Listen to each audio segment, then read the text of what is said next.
He wanted to build the future, not for a company, not for a country, but for himself. John DeLorean was the man who refused to wait for tomorrow. He wanted to drive it. And for a moment, it looked like he did. Before the scandal, before the fall, there was a dream made of stainless steel and ambition. John Zachary DeLorean wasn't born into power. He built it. Detroit, 1950s. The Motor City was the heartbeat of America, and DeLorean was its brightest mind. Tall, confident, handsome, he looked like he belonged on the cover of a magazine, not in an engineering lab. But he wasn't just a face, he had the genius to match. At General Motors, DeLorean was a star. He rose faster than anyone before him, from engineer to executive, from draftsman to legend. He didn't dress like the others. He didn't speak like the others. While old Detroit wore gray suits and followed rules, DeLorean wore open collars and broke them. He invented the Pontiac GTO, the car that created the muscle car era. Raw power, beautiful lines, and speed you could feel in your chest. It was the kind of machine that made men dream and teenagers worship. By the late 1960s, he was one of the most famous men in the auto industry, the youngest vice president in General Motors history. His salary was enormous, his reputation even bigger. Hollywood loved him. He dated models, played tennis with stars, and moved through boardrooms like a movie hero. But behind that charm was something darker, a growing sense that he didn't belong to anyone's system. GM had rules and DeLorean didn't care for them. He wanted to innovate, to make cars that looked like they were built for the next century. But GM only wanted safer bets, bigger profits, fewer risks. The corporate walls were closing in, and John DeLorean decided to do what few dared. He walked away. In 1973, he resigned from GM. The auto world was stunned. Who quits power? Who walks out on $1 million salary? DeLorean did because he wanted to build his own empire, a car company that would bear his name, his vision, his future.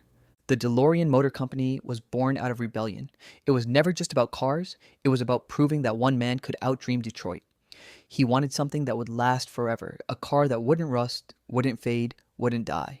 He wanted stainless steel, cold, beautiful, immortal.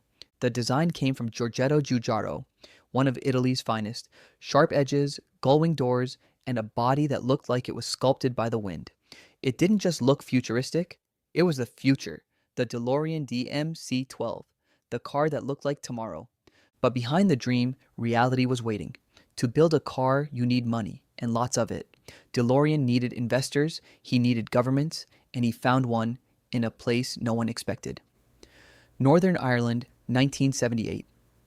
The British government was desperate to bring jobs to Belfast, a city torn apart by conflict. They offered DeLorean millions in incentives to build his factory there. For them, it was politics. For him, salvation. The DeLorean factory rose from green fields surrounded by soldiers and barbed wire. Inside, men who had once fought each other now worked side by side, building cars for peace. It was poetic and impossible. Delays, cost overruns, and political tension threatened the project before it even started. But DeLorean, ever the showman, kept smiling. He told the press, the future always takes longer to build. When the first car rolled off the line in 1981, the world noticed. The DC-12 gleamed like nothing else on the road. Stainless steel panels reflected the sky. Those iconic gull-wing doors opened like the wings of an angel or a machine from another planet. But beauty isn't enough. Underneath the shine, the car was slow, heavy, and overpriced. Critics called it style without soul, and the dream began to rust. Sales collapsed. The global economy was in recession. The US dollar was high and DeLorean's costs were higher. The company needed a miracle. Fast. But miracles are expensive. To save his empire, DeLorean turned to investors again. Desperate deals, risky loans, and promises he couldn't keep. Then came the call that changed everything. October 1982. An old friend told him about a chance to raise millions fast, a chance too good to ignore. What John didn't know was that the investor was an FBI informant, and the deal wasn't about cars. It was about cocaine. In a Los Angeles hotel room, hidden cameras rolled as DeLorean watched a suitcase full of white powder hit the table. "This," the agent said, "is your ticket out." John laughed nervously, trying to look calm. In his mind, this was business, just numbers. To the FBI, it was a sting. Minutes later, the doors burst open. Agents swarmed, and the man who built the car of the future was in handcuffs. The headlines were instant. Auto tycoon in $24 million, cocaine bust. The public couldn't believe it. The stainless steel messiah had fallen. The government seized his assets.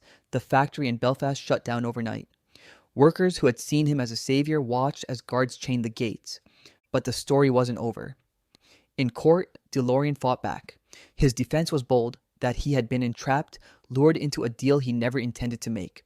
And against all odds, the jury agreed.